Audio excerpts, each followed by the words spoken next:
Hi ಸ್ನೇಹಿತರೆ, ಎಲ್ರಿಗೂ ನಮಸ್ಕಾರ. ನಾನು ನಿಮ್ಮ Suchit Gowda. Welcome to Gubbi Films YouTube channel. So ಇವತ್ತು ನಿಮಗೆಲ್ಲ ಗೊತ್ತಿರೋ ಹಾಗೆ ನಾನು ಒಂದು ಇಂಟರ್ವ್ಯೂ ಮಾಡಬೇಕಂತ ಬಂದಿದ್ದೀನಿ. ಸೊ ವಿಷಯ ಏನು ಅಂತ ಹೇಳಿದರೆ, ಒಂದು ಸಿನಿಮಾ, ಅದು ಕಿರುಚಿತ್ರ ಆಗಿರ್ಬೋದು, ಸಿನಿಮಾ ಆಗಿರ್ಬೋದು, ಅಥವಾ ಸೀರಿಯಲ್ ಆಗಿರ್ಬೋದು, ಅದು ಒಂದು ಮಟ್ಟಿಗೆ ಬೆಳಿಬೇಕು ಅಂತ ಹೇಳಿದರೆ ಇಂಪಾರ್ಟೆಂಟ್ ಥಿಂಗ್ಸ್ ತುಂಬ ಬರುತ್ತೆ ಅದರಲ್ಲಿ. ಸೊ ಸ್ಕ್ರಿಪ್ಟ್ ವರ್ಕ್ ಇರ್ಬೋದು, ಡೈರೆಕ್ಷನ್ ಡಿಪಾರ್ಟ್ಮೆಂಟ್ ಇರ್ಬೋದು, ಎಡಿಟಿಂಗ್ ಇರ್ಬೋದು, ಮ್ಯೂಸಿಕ್ ಕಂಪೋಸಿಂಗ್ ಇರ್ಬೋದು. ಸೊ ಇದೆಲ್ಲ ಸೇರಿದಾಗ ಮಾತ್ರ ಒಂದು ಸಿನಿಮಾ ಸಕ್ಸಸ್ಫುಲ್ ಆಗೋದಕ್ಕೆ ಸಾಧ್ಯ. ಸೊ ಇವತ್ತು ನಾನು ನಮ್ಮ ಕಗ್ಗತ್ತಲು ಚಿತ್ರದ ಮ್ಯೂಸಿಕ್ ಡೈರೆಕ್ಟರ್ ವಿಜಯ್ ಹರೀಶ್ ಅವರನ್ನು ಎಂಟ್ರಿ ಮಾಡಬೇಕು ಅಂತ ಬಂದಿದ್ದೀನಿ. Sir, welcome sir. Thank you sir. Sir, ನಮ್ಮ ಚಿತ್ರದ ಬಗ್ಗೆ ಫಸ್ಟು ಒಂದು ಮ್ಯೂಸಿಕ್ ಕಂಪೋಸ್ ಮಾಡೋಣ ಅಂತ ನಿಮ್ಗೆ ಹೇಳಿದಾಗ ಏನು ಅನ್ನಿಸ್ತು ಸರ್? ಫಸ್ಟ್ ಕ್ವಶನ್ ನಿಮಗೆ. ನನಗೆ ಬೇಸಿಕಲಿ ಫಸ್ಟ್ ಕ್ಲಿಪ್ ಆಗಿದ್ದೇನೆ ಟೈಟಲ್. ಓಕೆ. ಟೈಟಲ್ ಸಖತ್ ಕ್ಯಾಚಿ ಅನ್ನಿಸ್ತು. Okay sir. ಕಗ್ಗತ್ತಲು ಅಂತ ಬಂದಾಗ ಓಕೆ, ಏನು ಥರ ಬೇಕಾದರೂ ಅದು ಸೂಟ್ ಆಗುತ್ತೆ. ನಿಮಗೆ ಮಲ್ಟಿಪಲ್ ಜಾನರ್ಸ್ಗೆ ಸೂಟ್ ಆಗುತ್ತೆ. ಬಟ್ ಕಗ್ಗತ್ತಲು ಅಂತ ಕೇಳಿದ ತಕ್ಷಣ ಖುಷಿ ಆಯಿತು. ಇಟ್ಸ್ ಅ ಗುಡ್ ಇದನ್ನಿಸ್ತು. But at the same time ಹೊಸಬ್ರು ಏನು ಮಾಡಿರಬಹುದು ಅನ್ನೋ ಒಂದು ಡೌಟ್ ಕೂಡ ಇತ್ತು. ಓಕೆ. ಬಟ್ ಅದು ಯಾವಾಗ ನಾವು ಸಿನಿಮಾ ನೋಡಿ ಅದರ ಔಟ್ಪುಟ್ ಬಂದಿರೋದನ್ನ ವಿಜುವಲ್ಸ್ ಒಂದಷ್ಟು ರಶಸ್ ನೋಡಿದಾಗಲೇ ಗೊತ್ತಾಗಿದ್ದು ವರ್ಕ್ ಅದ್ಭುತವಾಗಿ ಬಂದಿದೆ ಅಂತ. ಮತ್ತು ವರ್ಕ್ ಜೊತೆಗೆ ನಿಮಗೆ ನಾವು ಪದೇ ನಾವು ತುಂಬ ಚೇಂಜಸ್ ಮಾಡಿದ್ವಿ, ತುಂಬ ನಿಮ್ಗೆ ಟಾರ್ಚರ್ ಕೊಟ್ವಿ. ಅದು ಏನಾದ್ರೂ ಬೇಜಾರಿದೆಯಾ ಸರ್? ಬೇಜಾರಿಲ್ಲ ಸರ್. ಅದು ಒಂದು ಟೀಮ್ ಅಂತ ಬಂದಾಗ ವರ್ಕ್ ಹಂಗೆ ಇರಬೇಕು. ಅದೇ ಅವಾಗಲೇ ನಾವು ಕಲಿಯೋಕ್ಕೆ ಸಾಧ್ಯ. ಓಕೆ. ಅಂದರೆ ಈಗ ನಾವು ಸುಮಾರು ಸಿನಿಮಾಗಳು ಮಾಡ್ತಾ ಇರ್ತೀವಿ, ಸುಮಾರು ಬ್ಯಾಕ್ಗ್ರೌಂಡ್ ಸ್ಕೋರ್ ನಡೀತಾ ಇರುತ್ತೆ, ಸಾಂಗ್ ಕಂಪೋಸಿಷನ್ ನಡೀತಾ ಇರುತ್ತೆ. ಹೌದು. ಐ ಥಿಂಕ್ ಈ ಥರ ಡಿಸ್ಕಷನ್ ಆಗ್ದಿರಾ, ಚೇಂಜಸ್ ಏನು ಇಳ್ದಿರಾ ಮಾಡಿರೋದನ್ನೇ ಓಕೆ ಅಂತ ಅಂದ್ಬಿಟ್ರೆ ತುಂಬ ಮೊನಾಟನಸ್ ಆಗ್ಬಿಡುತ್ತೆ ಅನ್ಸುತ್ತೆ. ಹೌದು. ಆ್ಯಕ್ಚುಲಿ ನಿಮ್ಮ ಥಾಟ್ ಪ್ರೊಸೆಸ್ ಒಂದಿರುತ್ತೆ, ನಮ್ಮ ಥಾಟ್ ಪ್ರೊಸೆಸ್ ಒಂದಿರುತ್ತೆ. ಅದ್ರ ತಕ್ಕಂಗೆ ಇಬ್ಬರದು ಕೊಲಾಬ್ರೇಟ್ ಆಗಿ ಬಂದಾಗಲೇ ಔಟ್ಪುಟ್ ಆಡಿಯನ್ಸಿಗೆ ತಲುಪೋದು. ಕರೆಕ್ಟ್.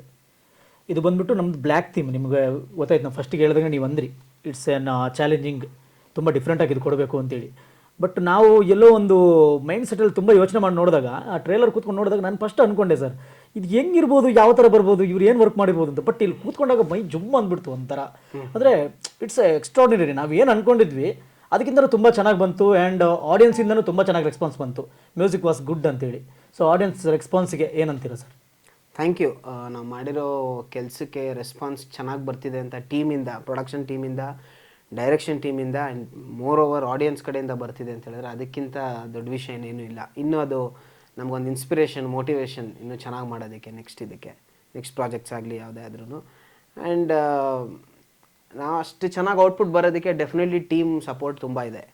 ಯಾಕಂದರೆ ಅಷ್ಟು ನಾವು ಮಾಡಿರೋದನ್ನು ಪ್ರತಿಯೊಂದನ್ನು ಎಕ್ಸ್ಪ್ಲನೇಷನ್ಸ್ನ ಕೇಳಿ ತಿಳ್ಕೊಂಡು, ಯೂಶಲಿ ಏನಾಗುತ್ತೆ ಟ್ರೈಲರ್ಸ್ ಅಂತ ಬಂದಾಗ ಒಂದು ಯಾವುದೋ ಒಂದು ರೆಫರೆನ್ಸ್ ಇಟ್ಕೊಂಡು ಅದ್ರ ಮೇಲೆ ಒಂದು ಮ್ಯೂಸಿಕ್ ರೆಫರೆನ್ಸ್ ಇಟ್ಕೊಂಡು ಅದನ್ನು ಮಾಡಿ ತೊಗೊಂಬಂದು ಕೊಡೋವಂಥದ್ದನ್ನು ನಾನು ನೋಡಿದ್ದೀನಿ ಕಮರ್ಷಿಯಲ್ ವ್ಯೂನಲ್ಲಿ. ಬಟ್ ಪ್ರದೀಪ್ ಅವರು ಕಳಿಸಿದಾಗ ತುಂಬ ನ್ಯಾಚುರಲ್ ಆಗಿ, ತುಂಬ ಸಾಮಾನ್ಯ ಮನೋಧರ್ಮದಲ್ಲಿ ಅವರು ಮಾಡಿದ್ದು ಟ್ರೈಲರ್ನ. ಅದ್ರ ಮೇಲೆ ಅವರು as a director, as a writer ಅವ್ರ ಬೇಸಿಸ್ ಮೇಲೆ ಒಂದು ಮಾಡಿರ್ತಾರೆ. ಅದನ್ನು ಟೀಮ್ ಅವ್ರ ಹತ್ರಕ್ಕೆಲ್ಲ ಕೇಳಿ ಚೆನ್ನಾಗಿದೆ, ಏನು ಚೇಂಜಸ್ ಬೇಕು, ಏನು ಇದೆ ಅಂತೆಲ್ಲ ಕೇಳಿ ಮಾಡಿದಾಗ ಅದ್ರ ಮೇಲೆ ನಾವು ಒಂದಷ್ಟು ಇನ್ಪುಟ್ಗಳನ್ನ ಕೊಟ್ಟು ಅದು ಚೇಂಜಸ್ ಆಗಿ ಫೈನಲ್ ಮ್ಯೂಸಿಕ್ ಮಾಡಿ ಆಚೆ ಬಂದಾಗ ಡೆಫಿನೆಟ್ಲಿ ಈ ಥರ ಒಂದು ಟೀಮ್ ಪ್ರೊಸೆಸ್ ಆಗಿ ಔಟ್ಪುಟ್ ಕೊಡ್ತಾರೆ ಅಂದರೆ ಎಲ್ಲ ಪ್ರಾಜೆಕ್ಟು ಚೆನ್ನಾಗಿರುತ್ತೆ. ರೈಟ್. ಆಮೇಲೆ ಇನ್ನೊಂದು ಕ್ವಶನ್ ಸರ್, ಈಗ ನಿಮಗೆ ಮ್ಯೂಸಿಕ್ ಡಿಪಾರ್ಟ್ಮೆಂಟ್ ಬಿಟ್ಟು, ನಿಮ್ಮ ಡಿಪಾರ್ಟ್ಮೆಂಟ್ ಬಿಟ್ಟು ಈ ಕಗ್ಗತ್ತಲು ಸಿನಿಮಾದಲ್ಲಿ ಯಾವುದು ನಿಮಗೆ ಇಂಪ್ರೆಸಿವ್ ಅನಿಸಿತ್ತು ಸರ್? ಅಫ್ಕೋರ್ಸ್ ಕತೆ ಅಂದರೆ ಈ ಕತೆ ತುಂಬ ಸ್ಪೂನ್ ಫೀಡ್ ಆಗಿಲ್ಲ. ಆಡಿಯನ್ಸ್ ನೋಡಿದಾಗ ಬಹುಶಃ ಅನ್ನಿಸ್ಬೋದು ಏನಿದು ಅಂತ. ಒಂದ್ಸಲ ನೋಡಿದ್ರೆ ಈಸಿಯಾಗಿ ಅರ್ಥ ಆಗೋದಿಲ್ಲ. ಒಂದು ಇನ್ಡೆಪ್ತ್ ಅಂಡರ್ ಕರೆಂಟ್ ಕಾನ್ಸೆಪ್ಟ್ ಏನು ಇಟ್ಕೊಂಡಿದ್ದಾರೆ ಅದನ್ನು ತುಂಬ ಕ್ರಿಸ್ಪಾಗಿ ತೋರಿಸಿದ್ದಾರೆ. ಅಂದರೆ ಒಂದು ವಿಷಯ ಎಳೆದು ಇನ್ನೊಂದು ವಿಷಯಕ್ಕೆ ಬರೋ ಅಷ್ಟೊತ್ತಿಗೆ 2-3 ವಿಷಯ ಅಲ್ಲಿ ಕನೆಕ್ಟ್ ಆಗಿಬಿಟ್ಟಿರುತ್ತೆ. ಸೊ ಒಂದು ಸಲ ನೋಡಿದ ತಕ್ಷಣ ಇದೇ ಸಿನಿಮಾ ಓಕೆ ಬಿಡು ಅಂತ ಅನ್ಕೊಳಕ್ಕಾಗಲ್ಲ. ಮೊದಲನೇ ಸಲ ನೋಡಿದಾಗ ಬಹುಶಃ ಕತೆ ಅರ್ಥ ಆಗ್ಬೋದು, 2ನೇ ಸಲ ನೋಡಿದಾಗ ಒಳಗಡೆ ಏನೇನು ಟೆಕ್ನಿಕಲ್ ವರ್ಕ್ ಮಾಡಿದ್ದಾರೆ ಗೊತ್ತಾಗ್ಬೋದು, 3ನೇ ಸಲ ನೋಡಿದಾಗ ಬಹುಶಃ ಯಾರಾದರೂ ಕಂಡುಹಿಡಿಯಲೇಬೇಕು ಅಂತಂದರೆ ಚಿಕ್ಕ ಪುಟ್ಟ ತಪ್ಪು ಕಂಡುಹಿಡಿಬೋದು. ನನಗೆ ಇನ್ನೊಂದು ತುಂಬ ಖುಷಿಯಾಗಿದೆ ಏನಂದರೆ ಸರ್, ಈಗ ಈ ಇಂಟರ್ವ್ಯೂಲ್ಲಿ ನಾನು ಹೇಳ್ಕೊತೀನಿ, ಆ್ಯಕ್ಚುಲಿ ನಿಮ್ಮನ್ನ ಕೇಳಬೇಕು, ಆ್ಯಕ್ಚುಲಿ ನಾನು ಹೇಳ್ತಾ ಇದ್ದೀನಿ. ಸೊ ನಾವು ಸಾಕಷ್ಟು ಮ್ಯೂಸಿಕ್ ಡೈರೆಕ್ಟರ್ ಹತ್ರ ಹೋದ್ವಿ, ನಿಮಗೆ ಅದು ಗೊತ್ತಾಗಿರ್ಬೋದು. ಒಂದು 4-5 ಜನರನ್ನ ಹುಡ್ಕೊಂಡು ಹೋಗಿ ಲಾಸ್ಟಿಗೆ ನಾವು ಹಿಂಗೆ ಕೂತ್ಕೊಂಡಿರ್ಬೇಕಾದ್ರೆ ವಿಜಯ್ ಹರೀಶ್ ಅವ್ರನ್ನ ಯಾಕೆ ಒಂದು ಟೈಮ್ ಟ್ರೈ ಮಾಡಬಾರ್ದು ಅಂತ ಒಂದು ಟೈಮ್ ನಮ್ಗೆ ಅನ್ನಿಸ್ತು, ನನಗೆ ಮತ್ತು ಪ್ರದೀಪ್ಗೆ. ಮತ್ತು ನಾವು ಅದನ್ನು ಟೀಮ್ ಜೊತೆ ಡಿಸ್ಕಸ್ ಮಾಡಿದ್ವಿ, ಈ ಥರ ಒಬ್ರು ಇದ್ದಾರೆ, ಸೊ ಇವ್ರ ಹತ್ರ ಮಾಡಿಸಿ ನೋಡೋಣ ಅಂತೇಳಿ. ಸರಿ, ಓಕೆ, ಒಂದು ಪ್ರಯತ್ನ ಮಾಡೋಣ ಅಂತೇಳಿ ನಮ್ಮ ಟೀಮವರೆಲ್ಲ ಡಿಸ್ಕಸ್ ಮಾಡ್ತಾ ಇದ್ವಿ. ಬಟ್ ಈಗ ಅನ್ನಿಸ್ತಿದೆ, ಐ ಥಿಂಕ್ ಅದು ಫುಲ್ಫಿಲ್ ಆಗಿದೆ ಡೆಫಿನೆಟ್ಲಿ. ಸೊ ನಾವೇನಾದ್ರೂ ಬೇರೆ ಆಪ್ಷನಲ್ಲಿ ಹೋಗಿದ್ದಿದ್ರೆ ಸೊ ಇಷ್ಟೊಂದು ಕೋಪ್ರೇಟ್ ನಮಗೆ ಸಿಗ್ತಿದ್ದಿಲ್ವೇನೋ ಅಂತ ಈಗ ನಮಗೆಲ್ಲೋ ಒಂದು ಸ್ವಲ್ಪ ಇದನ್ನಿಸ್ತಿದೆ ಸರ್. ಮತ್ತು ಇನ್ನೊಂದು ಸರ್, ಈ ನ್ಯೂ ಕಮರ್ಸು ಈ ಹೊಸದಾಗಿ ಕತೆ ಮಾಡಿಕೊಂಡು ಸಿನಿಮಾ ಮಾಡಬೇಕು ಅಂತ ಇರ್ತಾರೆ. ಸೊ ಕೆಲವೊಬ್ಬರ ಹತ್ರ ಬಜೆಟ್ ಇರಲ್ಲ, ತುಂಬ ಲೋಲಿ ಬಜೆಟ್ ಇರುತ್ತೆ. ಸೊ ಅಂಥವ್ರಿಗೆ ಏನಾದರೂ ಒಂದು 2 ಮಾತು ಹೇಳಬೇಕು ಅಂದರೆ ಏನು ಹೇಳ್ತೀರಾ ಸರ್? ಸರ್, ಇದು ತುಂಬ ಸೂಕ್ಷ್ಮವಾದ ಪ್ರಶ್ನೆ ಇದು. ಯಾರೇ ಆದರೂ ಇವಾಗ ಒಬ್ಬ ಟೆಕ್ನಿಷಿಯನ್ ಜಾಗದಲ್ಲಾಗಲಿ, ಆ್ಯಕ್ಟ್ರ್ ಜಾಗದಲ್ಲಾಗಲಿ, ನೀವೇ ನಿಂತ್ಕೊಂಡ್ರು, ನಾನೇ ನಿಂತ್ಕೊಂಡ್ರು, ಅಥವಾ ವೀಕ್ಷಕರಲ್ಲಿ ಯಾರೇ ನಿಂತ್ಕೊಂಡ್ರು 2 ರೀತಿ ನೋಡ್ತೀವಿ ಸರ್. ನಾವು ಯಾವುದೇ ಒಬ್ಬ ಮನುಷ್ಯ ಆದರೂ ಕೂಡ ಯಾವುದನ್ನ ಒಂದು ರೀತಿ ಲಾಭ ಆಗಬೇಕು ಅನ್ನೋದೊಂದು ಇರುತ್ತೆ. ಮೊದಲನೇದೇನಂತಂದರೆ, ಪ್ರಾಜೆಕ್ಟ್ ಚೆನ್ನಾಗಿದೆ, ಅದರಿಂದ ಕೆಲಸ ಕಲಿತೀನಿ, ಅದರಿಂದ ನನಗೆ ಹೆಸರಾಗುತ್ತೆ ಅನ್ನೋದು ಮೊದಲನೇ ಆಸ್ಪೆಕ್ಟು. ಅದಿಲ್ಲ ಅಂತ ಹೇಳಿದ್ರೆ ನನಗೆ ಸಿಕ್ಕಾಪಟ್ಟೆ ದುಡ್ಡು ಬರ್ತಿದೆ ಅನ್ನೋದು 2ನೇ ಆಸ್ಪೆಕ್ಟು. ಒಬ್ಬರು ಬಡ್ಜೆಟ್ ಕಮ್ಮಿ ಇದೆ ಅಂತ ಅಂದ್ಬಿಟ್ಟು ಯಾರನ್ನ ಹೊಸಬ್ರು ಬಂದಿದ್ದಾರೆ ಅಂತ ಹೇಳಿದ್ರೆ, ನನ್ನ ರಿಕ್ವೆಸ್ಟ್ ಏನಂತಂದರೆ, ಪ್ರಾಡಕ್ಟ್ನ ಚೆನ್ನಾಗಿ ಮಾಡಿರಿ. ನೀವು ಪ್ರಾಡಕ್ಟ್ ಅದ್ಭುತವಾಗಿ ಮಾಡ್ಕೊಂಡು ಬಂದಿದ್ದೀರಾ ಅಂತಂದರೆ ಡೆಫಿನೆಟ್ಲಿ ಯಾವ ಟೆಕ್ನಿಷಿಯನ್ಸ್ ದೊಡ್ಡವರಿಂದ ಹೊಸಬ್ರವರೆಗೂ ಯಾರು ದುಡ್ಡು ಯೋಚನೆ ಮಾಡಲ್ಲ. Is what I believe. ಈಗ ಯಾವುದೇ ಎಷ್ಟೇ ಹೊಸ ಪ್ರಾಜೆಕ್ಟ್ಗಳು ಬಂದ್ರೂ, ಹೊಸಬ್ರು ಯಾರೇ ಮಾಡ್ಕೊಂಬಂದ್ರು, ಆ ಪ್ರಾಡಕ್ಟ್ ಚೆನ್ನಾಗಿದೆ, ಮೇಕಿಂಗ್ ಚೆನ್ನಾಗಿದೆ ಅಂತ ಬಂದಾಗ ಡೆಫಿನೆಟಾಗಿ ನಮಗೆ ದುಡ್ಡು ಮ್ಯಾಟ್ರ್ ಆಗೋದಿಲ್ಲ. ಹೌದು. ಬಟ್ ಯಾವಾಗ ಅದ್ರ ಪ್ರಾಡಕ್ಟು ಇಲ್ಲ, ನನಗೆ ಹೆಸರು ಬರುತ್ತೆ ಬರಲ್ಲ ನಮಗೆ ಗೊತ್ತಿಲ್ಲ, ಹೌದು. ಬಟ್ ಪ್ರಾಡಕ್ಟಲ್ಲಿ ನಮಗೆ ದುಡ್ಡೂ ಇಲ್ಲ, ಹೆಸರು ಬರುತ್ತೆ ಬರಲ್ಲ ಅನ್ನೋ ಒಂದು ಕನ್ಫ್ಯೂಷನ್ ಇರಬೇಕಾದಾಗ ಯಾರಿಗೆ ಆದರೂ ನಾನು ಮುಂದುವರಿಬೇಕಾ ಬೇಡ ಅನ್ನೋದು ಬರುತ್ತೆ. ಯಾಕಂದರೆ ಅನ್ನೆಸೆಸರಿ ಆರ್ಟ್ ಫೀಲ್ಡಲ್ಲಿ ಯಾರು ಮುಂದುವರಿಯಲ್ಲ. ಸೊ ಅದಕ್ಕೆ ಹೇಳಿದ್ದು ತುಂಬ ಸೂಕ್ಷ್ಮವಾದ ಪ್ರಶ್ನೆ ಅಂತ. ಒಬ್ಬೊಬ್ರು ಪರ್ಸ್ಪೆಕ್ಟಿವ್ ಒಂದೊಂದಿರುತ್ತೆ, ಒಬ್ಬೊಬ್ರು ಯೋಚನೆ, ಒಬ್ಬೊಬ್ರು ಪಾಯಿಂಟ್ ಆಫ್ ವ್ಯೂ ಬೇರೆ ಬೇರೆ ಥರ ಇರುತ್ತೆ. ನನ್ನ ಪಾಯಿಂಟ್ ಆಫ್ ವ್ಯೂ ಅದೇನೆ. ಈಗ ಒಂದು ಹೊಸಬ್ರು ಯಾರನ್ನ ಒಂದು ಸಿನಿಮಾ ಮಾಡೋಕ್ಕೆ ಅಂತ ಬಂದಾಗ ಐ ಫೆಲ್ಟ್ ಇದರಿಂದ ನನಗೆ ಹೆಸರಾಗಬೇಕು ಅಥವಾ ಇದರಿಂದ ನಾನು ಕೆಲಸ ಕಲಿಬೇಕು. ಏನೂ ಇಲ್ಲ ಅಂದರೆ ನನಗೆ ದುಡ್ಡಾಗಬೇಕು. ಒಂದು ಹೊಸ ಪ್ರೊಡಕ್ಷನ್ ಬಂದಿದ್ದು, ನನ್ನ ಹತ್ರ ದುಡ್ಡು ಕಮ್ಮಿ ಇದೆ, ನನ್ನ ಬಜೆಟ್ ಇರೋದು ಎಷ್ಟು ಅಂತಂದಾಗ ಅಟ್ಲೀಸ್ಟ್ ಪ್ರಾಡಕ್ಟ್ ಚೆನ್ನಾಗಿದೆಯಲ್ಲ, ನಾನು ಕೆಲಸ ಕಲಿತೀನಿ, ನನಗೆ ಇವ್ರು ರಿಲೀಸ್ ಮಾಡಿ ಇನ್ನೊಂದು 100 ಜನಕ್ಕೆ ಹೋಯ್ತು ಅಂತ ಹೇಳಿದ್ರೆ ಅಲ್ಲಿಂದ ನಾನು ಮುಂದಕ್ಕೆ ಇನ್ನೆಲ್ಲೋ ಒಂದು ಪ್ರಾಜೆಕ್ಟ್ ಬರ್ಬೋದು, ಮುಂದಕ್ಕೆ ಇನ್ಯಾವುದೋ ಒಂದು ಹೊಸ ಕನೆಕ್ಟ್ ಆಗ್ಬೋದು ಅನ್ನೋ ಒಂದು ಇಂಟೆನ್ಷನ್ ಇರುತ್ತೆ. To be being very frank with you. ಈ ಥರ ನಾನು ಯೋಚನೆ ಮಾಡ್ತೀನಿ. ಸೊ ಯಾರೇ ಹೊಸಬ್ರು ಬರ್ತಾರೆ ಅಂತ ಹೇಳಿದ್ರೆ ಮೈ ರಿಕ್ವೆಸ್ಟ್ ಇಸ್, ನೀವು ದುಡ್ಡನ್ನು ತಲೆ ಕೆಡಿಸ್ಕೊಂಡು ಬರಬೇಡಿ.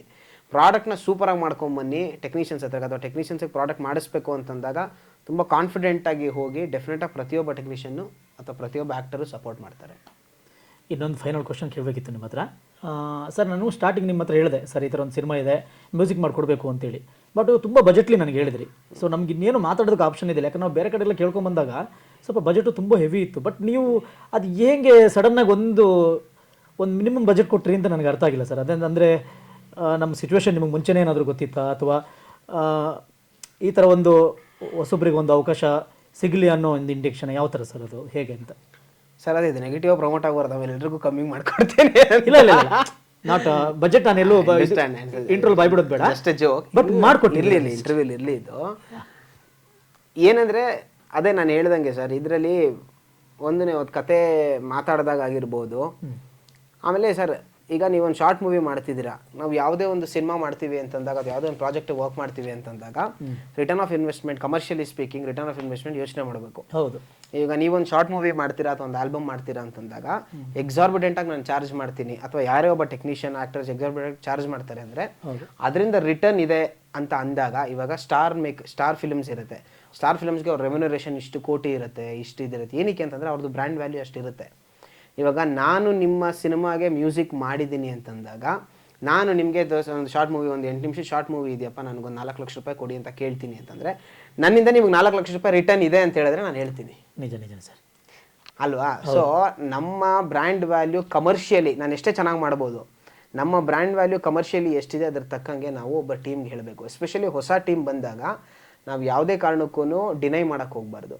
V have to be supportive. ಯಾಕೆಂದರೆ ಇವತ್ತು ನೀವು ಹೊಸಬ್ರು, ನೆಕ್ಸ್ಟು ನೀವೇ ಹಳುಬ್ರಾಗೋದು, ನೆಕ್ಸ್ಟ್ ನಾವು ಇವತ್ತೆಲ್ಲ ನಾಳೆ ಇಂಟರ್ಸೆಕ್ಟ್ ಆಗೇ ಆಗ್ತೀವಿ ಮುಂದೆ ಒಂದಲ್ಲ ಒಂದು ಪ್ರಾಜೆಕ್ಟ್ಗೆ. ಸೊ ಐ ಥಿಂಕ್ ಯಾರೇ ಬಂದ್ರೂ, ಯಾವುದೇ ಪ್ರಾಜೆಕ್ಟ್ ಬಂದ್ರೂ ಯಾವುದೂ ನಾವು ಡಿನೈ ಮಾಡಬಾರ್ದು, ಚೂಸಿ ಆಗಬಾರ್ದು. ಬಟ್ ಡೆಫಿನೆಟ್ಲಿ ಪ್ರಾಡಕ್ಟ್ ಮೇಲೆ ನಮಗೆ ಕಾನ್ಫಿಡೆನ್ಸ್ ಇದೆ ಅಂತ ಹೇಳಿದಾಗ ಹಿಂದೆ ಮುಂದೆ ಆಗೇ ಆಗುತ್ತೆ, ಮಾಡ್ಕೊಂಡು ಹೋಗ್ತಾ ಇರಬೇಕು. ಸರ್, ಆಡಿಯನ್ಸ್ ಲೆವೆಲಲ್ಲಿ ಥಿಂಕ್ ಮಾಡಿದರೆ ಕಗ್ಗತ್ತಲು ಸಿನಿಮಾನ ಯಾಕೆ ಜನ ನೋಡಬೇಕು ಸರ್? ಸೊ ನಿಮ್ಮ ಲೆವೆಲಲ್ಲಿ ಹೇಳಬೇಕಂದ್ರೆ, ನನ್ನ ಲೆವೆಲಲ್ಲಿ ಹೇಳಬೇಕು ಅಂತ ಹೇಳಿದ್ರೆ, ಒಂದು ಸ್ಟ್ರೆಸ್ಫುಲ್ ಡೇ ಕಳೆದಿರ್ತೀರ ಬೆಳಗ್ಗೆಯಿಂದ ಸಂಜೆವರೆಗೂ ಫಾರ್ ಎಕ್ಸಾಂಪಲ್, ಅಥವಾ ಬೆಳಗ್ಗೆ ಫ್ರೆಶ್ ಆಗಿ ಎದ್ದಿರ್ತೀರ, ನಿಮಗೇನೋ ಒಂದು 8 ನಿಮಿಷ ಒಂದು ಸ್ಪಿರಿಟ್ ಬೇಕು. ಆ ಮೇಕಿಂಗು, ಆ ಒಂದು ಕತ್ಲೆನಲ್ಲಿ ಮಾಡಿರುವಂತಹ ಒಂದಷ್ಟು ಲೈಟಿಂಗ್ ಎಫೆಕ್ಟ್ ಆಗಿರ್ಬೋದು, ಮ್ಯೂಸಿಕ್ಕು, ಕತೆ, ಇದೆಲ್ಲ ಒಂದು 8 ನಿಮಿಷ ನಿಮ್ಮನ್ನ ಒಂದು ಬೇರೆ ಜಾನರಲ್ಲಿ ಡಿಪ್ ಮಾಡಿ ವಾಪಸ್ ಬರ್ತೀರಾ. So it is definitely a part of entertainment.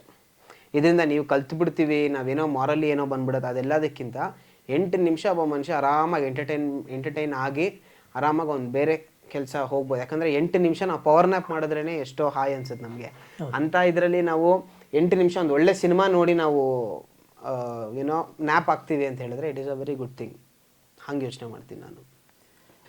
ನಮ್ಮ ಕಿರುಚಿತ್ರ ಕಗ್ಗತ್ತಲು, ಪ್ರದೀಪ್ ಅವರ ಡೈರೆಕ್ಷನ್, ಸುಚೇತ್ ಅವರ ಸಹಕಾರ ಆ್ಯಂಡ್ ಎಲ್ಲ ಆ್ಯಕ್ಟರ್ಸು, DOPಗಳೆಲ್ಲ ನಾವೆಲ್ಲರೂ ಸೇರಿ ಅದ್ಭುತವಾಗಿ ಮಾಡಿರುವಂತಹ ಒಂದು ಕಿರುಚಿತ್ರ. ನಿಮ್ಮ ಚೆನ್ನಾಗಿತ್ತು ಅಂದರೆ ಕಮೆಂಟ್ ಮಾಡಿ, ಎಲ್ರಿಗೂ ಶೇರ್ ಮಾಡಿ, ನಾವು ಆದಷ್ಟು ಜನಕ್ಕೆ ರೀಚ್ ಆಗುವಾಗ ಮಾಡಿ. Thank you. ಇಷ್ಟೊತ್ತು ನಮಗೆ ಟೈಮ್ ಕೊಟ್ಟಿದ್ರು ಸರ್. ನಿಮಗೆ ಏನೇನು ಕೆಲಸ ಐತೆಲ್ಲ ಗೊತ್ತಿಲ್ಲ, ಬಟ್ ನಮಗೆ ಟೈಮ್ ಕೊಟ್ಬಿಟ್ಟು ಒಂದು ಇಂಟರ್ವ್ಯೂ ಕೊಟ್ಟಿದ್ದಕ್ಕೆ thank you so much sir. Thank you sir. Thank you.